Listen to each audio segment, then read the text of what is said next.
Hello friends. स्वागत है आपका हमारे यूट्यूब चैनल आर के हिंदी कहानियों में। आज की कहानी है बहन के एहसानों को नहीं भूले भाई। रविवार को सुबह 10 बजे सीमा के मोबाइल की घंटी बजी तो उसने उसे लपक कर उठा लिया। स्क्रीन पर अपने बचपन की सहेली नीता का नाम पड़ा तो वो भावुक हो गई और खुद से ही बोली कि चलो, किसी को तो याद है आज का दिन। लेकिन अपनी सहेली से बातें करके उसे निराशा ही हाथ लगी।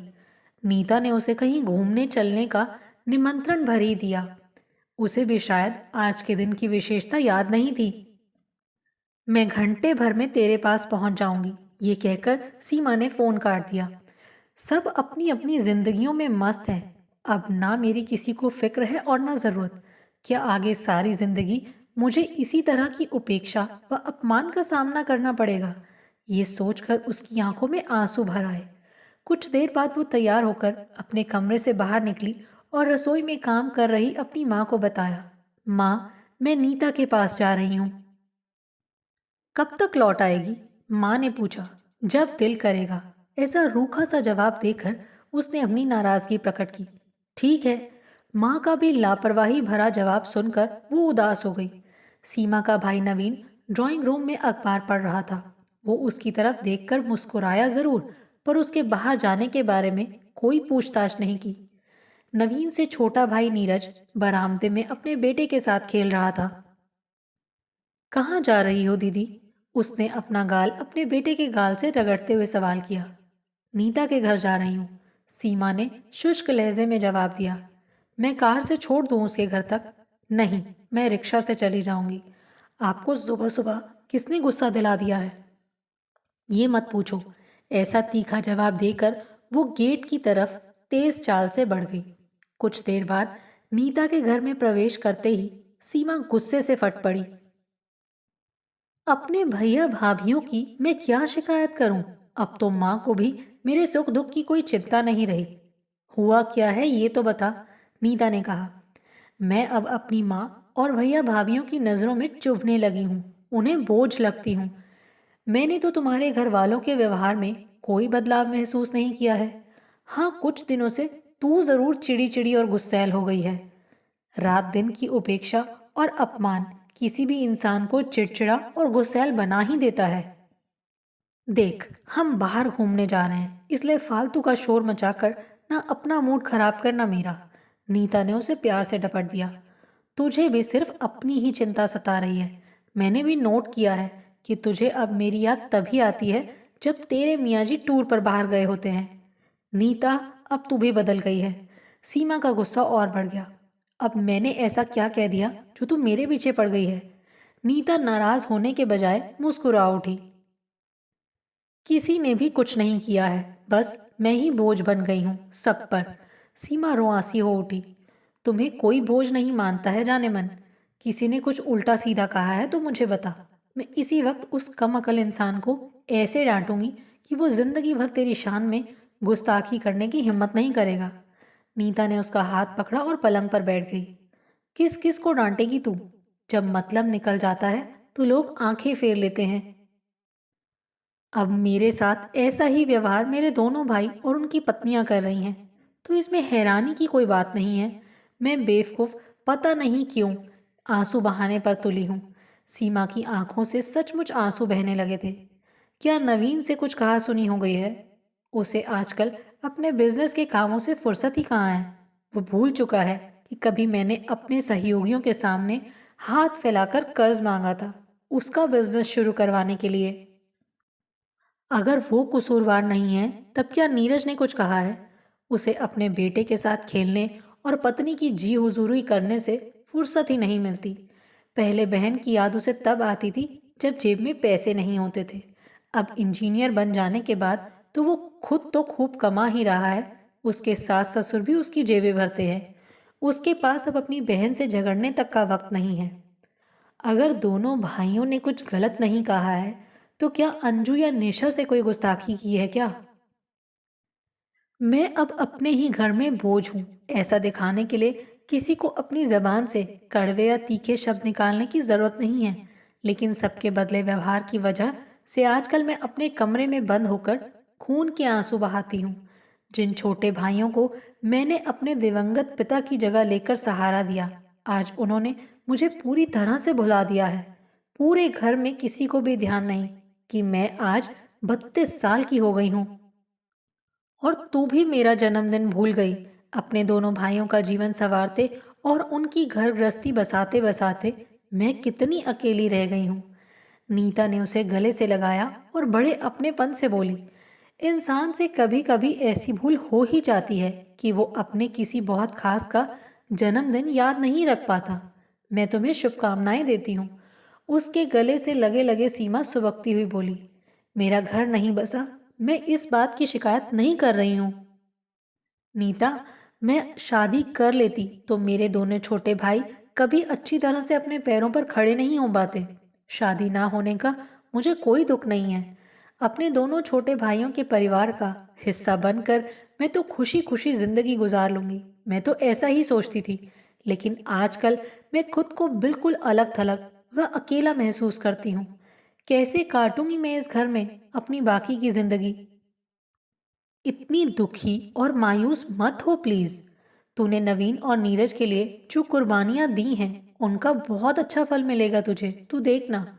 मैं इन सब के साथ घुल मिल कर जीना। बस अब अगर और ज्यादा आंसू बहाएगी तो घर से बाहर निकलने पर तेरी लाल सूजी आंखें तुझे तमाशा बना देंगी।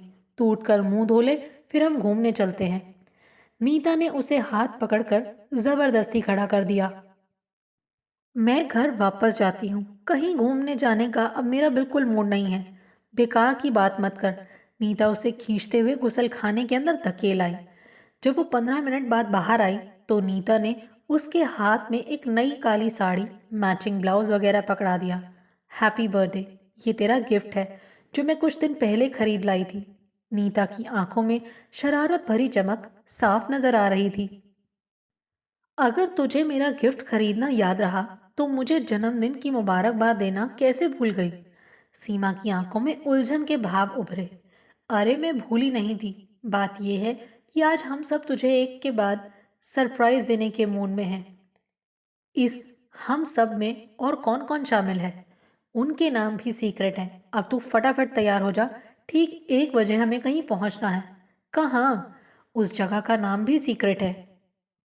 सीमा ने काफी जोर डाला, पर नीता ने उसे इन सीक्रेट्स के बारे में कुछ भी नहीं बताया।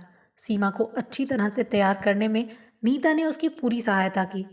फिर वो दोनों नीता की कार से अप्सरा बैंक्वेट हॉल पहुंचे। हम यहाँ क्यों आए हैं?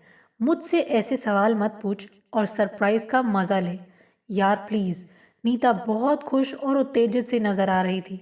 उलझन से भरी सीमा ने जब बैंक्वेट हॉल में कदम रखा तो अपने स्वागत में बजी तालियों की तेज आवाज सुनकर वो चौंक पड़ी। पूरे हॉल में हैप्पी बर्थडे के शोर से गूंज उठा। मेहमानों की भीड़ में उसके ऑफिस की खास सहेलियां, नजदीकी रिश्तेदार और परिचित शामिल थे। उन सब की नजरों का केंद्र बनकर वो बहुत खुश होने के साथ साथ शर्मा भी उठी। सबसे आगे खड़े दोनों भाई व भाभियों को देखकर सीमा की आंखों में आंसू छलक आए। अपनी माँ के गले से लगकर उसके मन ने गहरी शांति महसूस की। ये सब क्या है? इतना खर्चा करने की क्या जरूरत थी? उसकी डांट को सुनकर नवीन और नीरज हंस पड़े। दोनों भाइयों ने उसका एक एक बाजू पकड़ा और मेहमानों की भीड़ में से गुजरते हुए उसे हॉल के ठीक बीच में ले आए। नवीन ने हाथ हवा में उठाकर सबसे खामोश होने की अपील की। जब सब चुप हो गए तो वो ऊंची आवाज में बोला, सीमा दीदी सुबह से बहुत खफा है। ये सोच रही थी कि हम इनके जन्मदिन की तारीख भूल गए हैं, लेकिन ऐसा नहीं था। आज हम इन्हें बहुत सारे सरप्राइज देना चाहते हैं। सरप्राइज शब्द सुनकर सीमा की नजरों ने एक तरफ खड़ी नीता को ढूंढ निकाला। उसको दूर से घूंसा दिखाते हुए वो हंस पड़ी। अब ये उसे भली भांति समझ में आ गया था कि नीता भी इस पार्टी को सरप्राइज बनाने की साजिश में उसके घर वालों के साथ मिली हुई थी। नवीन रुका तो नीरज ने सीमा का हाथ प्यार से पकड़कर बोलना शुरू कर दिया। हमारी दीदी ने पापा की आकस्मिक मौत के बाद उनकी जगह संभाली और हम दोनों भाइयों की जिंदगी संवारने के लिए अपनी खुशियां व इच्छाएं त्याग दी। इनके एहसानों का बदला हम कभी नहीं भूल पाएंगे, लेकिन हम इनके एहसानों व कुर्बानियों को भूले नहीं हैं। नवीन ने फिर से बोलना शुरू कर दिया। कभी ऐसा वक्त था जब पैसे की तंगी के चलते हमारी आदरणीय दीदी को हमारे सुखद भविष्य की खातिर अपने मन को मारकर जीना पड़ रहा था। आज दीदी के कारण हमारे पास बहुत कुछ है और अपनी आज की सुख समृद्धि को अब हम अपनी दीदी के साथ बांटेंगे। मैंने अपना राजनगर वाला फ्लैट दीदी के नाम कर दिया है। ऊंची आवाज में ये घोषणा करते हुए नवीन ने रजिस्ट्री के कागजों का लिफाफा सीमा के हाथ में पकड़ा दिया। और ये दीदी की नई कार की चाबी है। दीदी को उनके जन्मदिन का ये जगमगाता हुआ उपहार निशा और मेरी तरफ से। और ये 2 लाख रुपए का चेक फ्लैट की जरूरत व सुख सुविधा की चीजें खरीदने के लिए। और ये 2 लाख का चेक दीदी को अपनी व्यक्तिगत खरीदारी करने के लिए। और ये 5 लाख का चेक हम सब की तरफ से बारात की आवभगत के लिए। अब आप लोग ये सोचकर हैरान हो रहे होंगे कि दीदी की शादी कहीं पक्की होने की कोई खबर नहीं है और यहाँ बारात के स्वागत की बातें हो रही हैं। तो आप सब लोग हमारी एक निवेदन ध्यान से सुन लें। अपनी दीदी का घर इसी साल बसवाने का संकल्प लिया है हम दोनों भाइयों ने।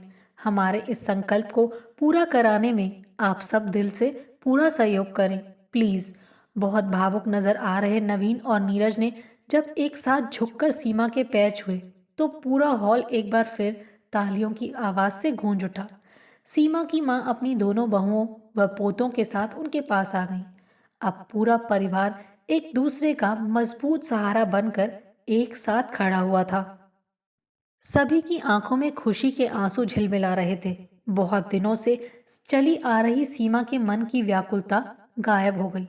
अपने दोनों छोटे भाइयों के बीच खड़ी वो इस वक्त अपने सुखद सुरक्षित भविष्य के प्रति पूरी तरह से आश्वस्त नजर आ रही थी। आपको हमारी ये कहानी कैसी लगी प्लीज कमेंट करके जरूर बताइए। अगर आप इस चैनल पर नए हैं तो इसे सब्सक्राइब करें और शेयर करें। Thank you.